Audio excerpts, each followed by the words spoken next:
If you spend time looking for productivity advice online, you have likely run into the internet's obsession with secret Japanese memory hacks and study techniques. These frameworks rarely work as advertised. There is no magic pill that will instantly hardwire a textbook into your brain. If you're a student drowning in a sea of viral advice, the problem is usually a mismatch of scale. You are often trying to apply a deep, lifelong philosophical concept to a statistics assignment that is due tomorrow morning. The 5 methods you see constantly grouped together, Kaizen, Pomodoro, Shokunin, Nimawashi, and Kanban, exist as a sliding scale of specific tools built for different problems, rather than a single cohesive system. Study failure rarely comes from a lack of effort. It happens because you chose the wrong productivity framework for the specific deadline you are facing.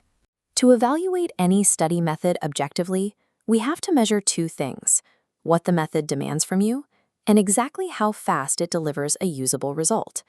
This chart maps these methods out.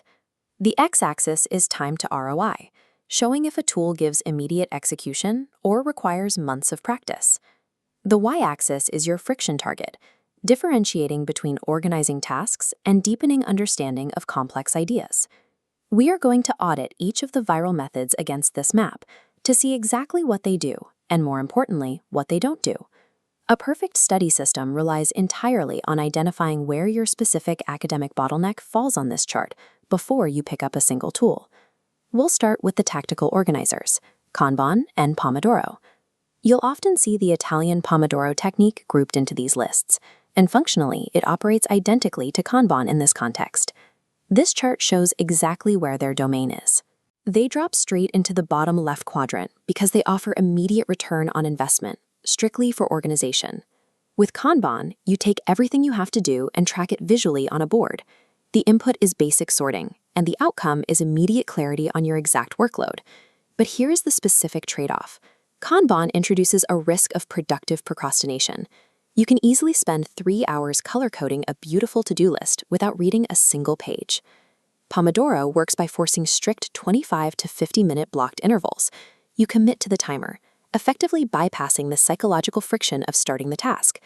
The downside is that those mandatory timers are rigid. They can easily interrupt a deep state of focus, buzzing right when a difficult concept finally clicks in your head. Notice what neither of these tools requires: actual comprehension. They dictate when and how you sit at your desk, not what happens inside your brain once you start reading. Tactical organizers are highly effective at forcing execution and bypassing procrastination. They do absolutely nothing to help you understand the material itself.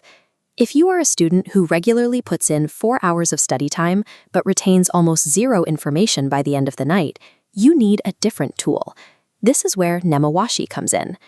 Nimawashi has agricultural origins. It describes the process of digging around a tree to prepare and bind its root system before attempting to transplant it. In an academic setting, you apply this by aggressively front-loading your preparation. You gather extensive background knowledge, read the chapter summaries, and build detailed outlines before attempting the deep, complex chapters. Look at where this lands on the chart. Nimawashi sits right in the upper middle. It bridges the gap between a quick tactic and a long-term philosophy. The trade-off is that it severely front-loads your time. If you are a deadline-driven student, spending an hour reading background summaries can trigger panic because it feels like you aren't making progress.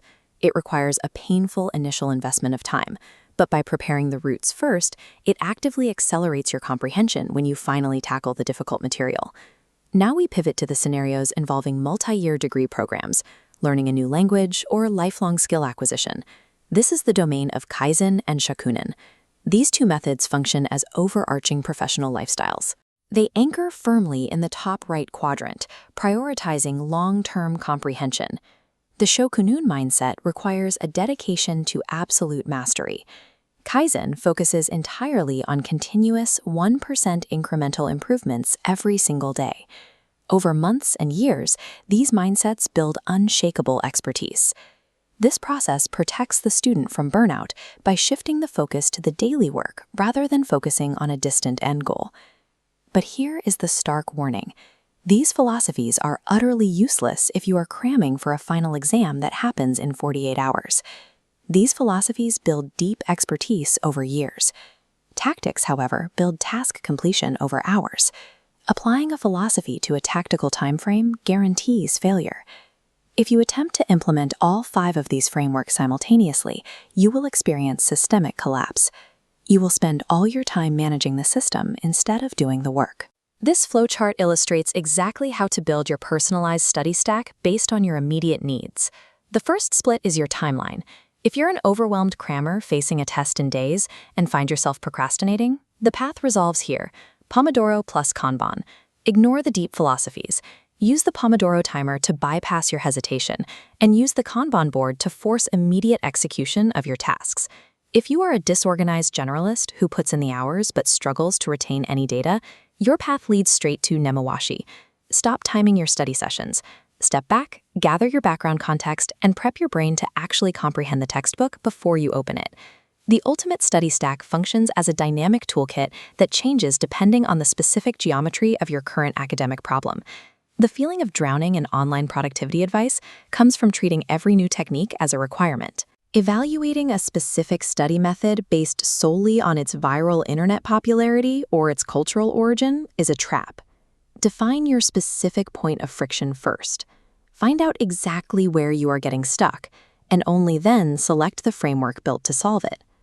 True study efficiency happens when you match your tools to the reality of your deadline, rather than relying on sheer effort or searching for a biological shortcut.